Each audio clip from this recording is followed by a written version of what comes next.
नमस्कार दोस्तों, आप सभी का स्वागत है। दोस्तों, लॉ डिग्री करने के बाद यदि आपके पास लॉज का नॉलेज है तो आप कभी बेरोजगार नहीं हो सकते हैं, क्योंकि एलएलबी या एलएलएम करने के बाद आपके लिए स्टाम्प बेचने से लेकर जज बनने तक सैकड़ों करियर ऑप्शंस ओपन हो जाते हैं। परंतु आज के वीडियो में हम आपको एलएलबी या एलएलएम करने के बाद कुछ पावरफुल सरकारी, प्राइवेट और सेल्फ एम्प्लॉयमेंट करियर ऑप्शंस के बारे में बताएंगे, जो आपके फ्यूचर के लिए बहुत ही यूजफुल होने वाला है। तो दोस्तों, ऐसी ही यूजफुल वीडियोज को पाने के लिए जल्दी से वीडियो को लाइक और चैनल को सब्सक्राइब कर लीजिए। तो चलिए आज का वीडियो स्टार्ट करते हैं। तो दोस्तों, एलएलबी की 3 वर्षीय या 5 वर्षीय डिग्री पास करने के बाद आप लॉयर बन सकते हैं। परंतु लॉयर बनने के बाद लॉ रिलेटेड सभी जॉब ऑप्शंस ओपन नहीं होते हैं। जब आप लॉयर से एडवोकेट बनेंगे तभी सारे करियर ऑप्शंस ओपन होंगे। लॉयर से एडवोकेट बनने के लिए आपको स्टेट बार काउंसिल में रजिस्ट्रेशन कराना होगा और बार काउंसिल ऑफ इंडिया द्वारा आयोजित ऑल इंडिया बार एग्जाम अर्थात AIBE को पास करना होगा।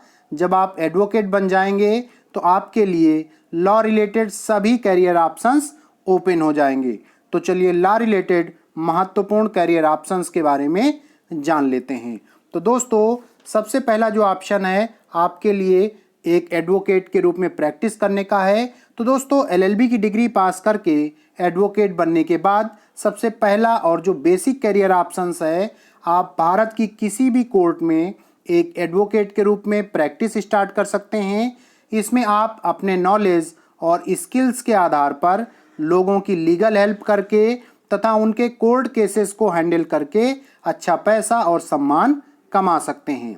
एक प्राइवेट एडवोकेट के रूप में आप लॉ रिलेटेड डिफरेंट फील्ड्स में स्पेशलिस्ट बनकर काम कर सकते हैं, जैसे criminal lawyer, civil lawyer, labour lawyer, tax lawyer, patent and copyright lawyer, cyber lawyer और ऐसे बहुत सारे फील्ड हैं जिन पे आप काम कर सकते हैं। तो दोस्तों, एडवोकेट्स अपनी एक लॉ फर्म बनाकर भारत के साथ साथ दूसरे देशों में भी लीगल सर्विसेज प्रदान करके अतिरिक्त पैसा और पहचान बना सकते हैं। दोस्तों, कोर्ट में प्रैक्टिस करने के साथ साथ एडवोकेट किसी भी कोर्ट में नोटरी वकील और ओथ कमिश्नर बनकर अपनी इनकम बढ़ा सकते हैं। नोटरी वकील और ओथ कमिश्नर बनने की जो प्रक्रिया संबंधी वीडियोस हैं, उनका लिंक हमने वीडियो के डिस्क्रिप्शन में दे दिया है, जहां पे जाकर के आप देख सकते हैं। तो चलिए आप जान लेते हैं कि एक एडवोकेट या लॉयर के पास सरकारी नौकरी के कौन कौन से ऑप्शंस होते हैं। तो दोस्तों, सबसे पहले एक गवर्नमेंट एडवोकेट के रूप में है।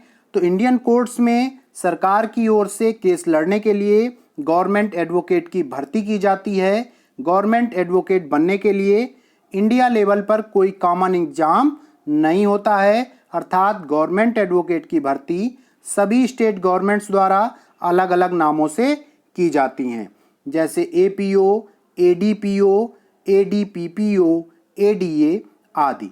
तो दोस्तों, गवर्नमेंट एडवोकेट बनने के लिए क्वालिफिकेशंस, एज क्राइटेरिया, सिलेबस और एग्ज़ाम पैटर्न भी सभी स्टेट्स के लिए अलग अलग होता है। जिस स्टेट में आप गवर्नमेंट एडवोकेट बनना चाहते हैं, उस स्टेट के लिए रिक्वायर्ड क्वालिफिकेशंस की जानकारी अवश्य ले लें। तो दूसरा देखते हैं, दूसरा जो सबसे अच्छा ऑप्शन है आपके लिए जुडिशियरी का ऑप्शन है, जज के रूप में। तो दोस्तों, अपराध से पीड़ित लोगों को कोर्ट के माध्यम से न्याय देने के लिए सरकार द्वारा लॉ ग्रेजुएट्स की जजों के रूप में नियुक्ति की जाती है। इंडिया में जजों की भर्ती के लिए कोई कॉमन एंट्रेंस एग्जाम नहीं होता है, अर्थात जजों की भर्ती स्टेट लेवल पर की जाती है। जज बनने के लिए आवश्यक क्वालिफिकेशन, एज क्राइटेरिया, सिलेबस और एग्जाम पैटर्न सभी स्टेट्स के लिए अलग अलग होता है। इसलिए जिस स्टेट में आप अप्लाई करना चाहते हैं, उस स्टेट से इसके बारे में सारी डिटेल्स प्राप्त कर लें। तो दोस्तों, नेक्स्ट है आपके लिए जैग मीन्स जज एडवोकेट जनरल।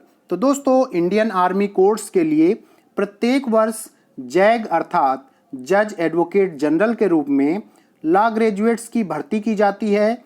यह भर्ती इंडियन आर्मी द्वारा अपने लेवल पर की जाती है। जैग के लिए ऐसे अनमैरिड मेल और female law graduates online apply कर सकते हैं।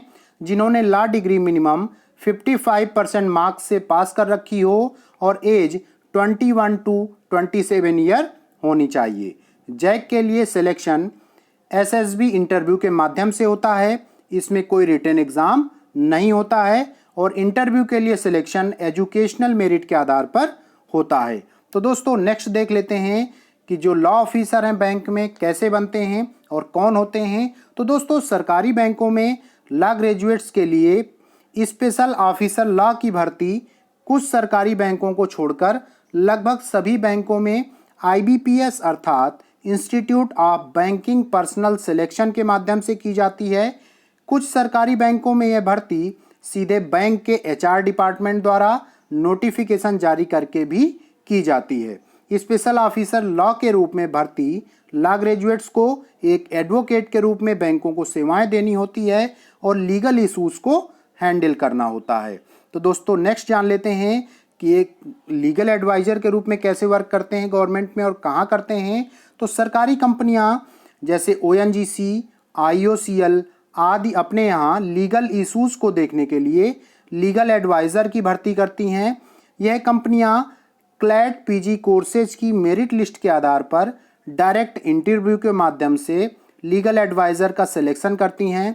इसके लिए आपको क्लैट PG कोर्सेज का एंट्रेंस एग्ज़ाम अवश्य देना चाहिए। ऐसी कंपनियां लाखों रुपयों का पैकेज देती हैं और क्लैट एग्ज़ाम से तो लगभग सभी लोग परिचित हैं।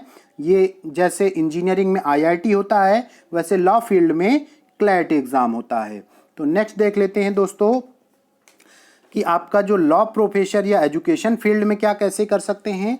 तो ऐसे लॉ ग्रेजुएट्स जो एजुकेशन फील्ड में जाना चाहते हैं वह LLM या PhD इन लॉ या net exam in law subject से पास करके गवर्नमेंट या प्राइवेट कॉलेजेस और यूनिवर्सिटीज़ में लॉ प्रोफेसर के रूप में जॉब पा सकते हैं, जिसमें सम्माननीय जीवन के साथ साथ अच्छा वेतन भी पा सकते हैं और लॉ रिलेटेड बुक्स पब्लिक करके भी अतिरिक्त रॉयल्टी पा सकते हैं। तो दोस्तों अब जान लेते हैं कि प्राइवेट सेक्टर में या निजी क्षेत्र में कौन कौन सी ऐसी नौकरियां हैं जिन्हें आप पा सकते हैं।